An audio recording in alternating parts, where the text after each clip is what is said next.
Our today's lesson is going to be on exponential decay functions. A function of the form f of x equals a times b to the x power represents an exponential decay when the coefficient a is greater than 0 and b is between 0 and 1. In other words, it's going to be a fraction between 0 and 1. If b is replaced by 1 minus r and x is replaced by t, then the function is the exponential decay model. Y equals a times 1 minus r to the t power. All right, let's try this. You pay $25,000 for a car. The value then depreciates at a rate of 15% per year. Write an exponential decay equation for this situation. All right, so we know in general we're going to have this. And this is our rate of decay. So now, if you want to make a model out of this, you know you initially paid $25,000.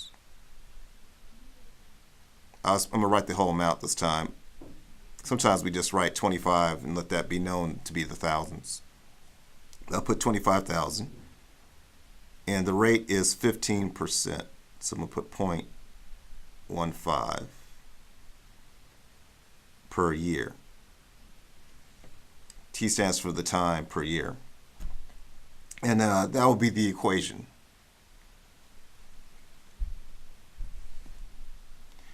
All right, you can use that equation and fill out this table here. So remember we had 25, I'm just going to put 25 here. And then we're going to have 1 minus 0.15 to the t. And t represents the time in years. So initially, let's say if no years have gone by, you know it's going to be 25,000. And I'm not going to write the 3 zeros there. Note that this stands for the thousands, so 25,000. And if you put in 1 here, it's going to go down 21,000. 2 years, it's going to go down to $18,000. 3 years, it's going to be 15. In 4 years, it should be 13. 5 should be 11. And in 6 years, it should go down to 9,000. And you know, the way we do this is, let's say I do 1. This would be 25. 1 minus 0.5 to the first power. And you do the order of operations, and you should wind up with 21. It'll probably be this amount here. But we'll just call it 21. All right, complete the graph. So you're going to take those points you saw in the graph, and you're going to plot those roughly. Remember, this x-axis stands for the number of years you have the car, and the y-axis represents the money, that the value of the car. So it starts off, no years, it starts off with 25,000. That's the initial point. And it depreciates further down. 1 year is 21, so that's going to be roughly about here. It's a little above 20. 2 years, it goes to 18. So that's going to be roughly below 20. And at 3, it's going to be 15. So 15. 4 years, it's going to be 13,000. So it's above 10, so it'll be roughly about here. And notice it's going down. 5 years, it's going to be 11,000. So that's a little above 10. 6 years is going to be 9,000. That's below 10. So the pattern is like this. It's going down this way. It's going to keep going down this direction. So decay, as opposed to growth, is going downhill. You're losing money. It shows how things has a difference over time. Or identify the y-intercept of the graph and what does it represent. Well, if you look back at the graph, you notice that the y-intercept is right here. That's 0, 2, 5. What does that represent? That means the initial value of the car is $25,000. So before you drive off in the lot with it, that's its worth, $25,000. What pattern do you see with the range? Predict the value of the car after 10 years. All right, so the range is the value you get once you input the number of years. And if you look at the differences, if you take the difference of 25 and 21, you're going to get a difference of 4. Then if you take the difference of 21 and 18, you're going to get a difference of 3. And 18 and 15, you're going to get a difference of 3. But then the difference between 15 and 13 is 2. 13 and 11 is 2. 11 and 9 is 2. So it looks like the pattern would be that it's going to be a difference of 2 as it goes down. And if you make that prediction after 10 years, I would say 9,000 minus, well, if it's 2, it's going to be 3 more years for the 10th year. So that's going to be 8. You're going to subtract 8 from 9. That should be roughly about 1,000. So it should be somewhere in the thousands. All right, the graph shows the value of 2 different shares of stocks over 4 years. Let's call this red one stock A.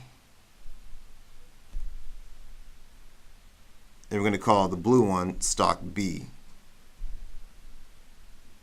And if you look at it, you notice that one of the functions is going downhill. A is going downhill. So you know that's going to be a decay function.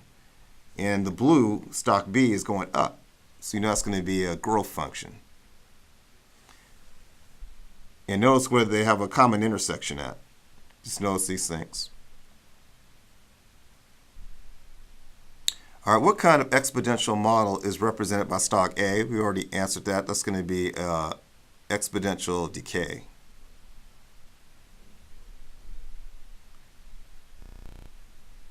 It's going,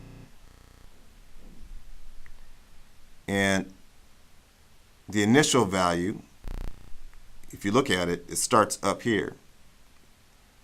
That's at 16. So you're going to say it starts with 16. What kind of exponential model is represented by stock B? And what's the initial value of stock B? Well, stock B is exponential growth because it's going uphill. And if you look at the initial value, it looks like it's between 4 and 6. So let's call it 5. So we'll say the initial is 5.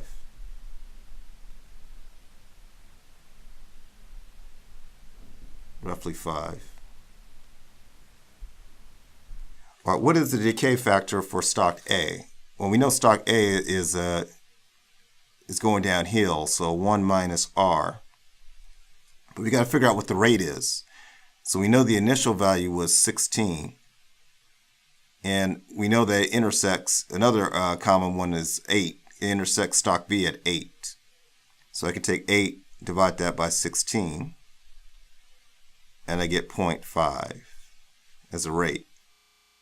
So 1 minus 0.5 is again 0.5. So we're going to say that the decay factor is 0.5.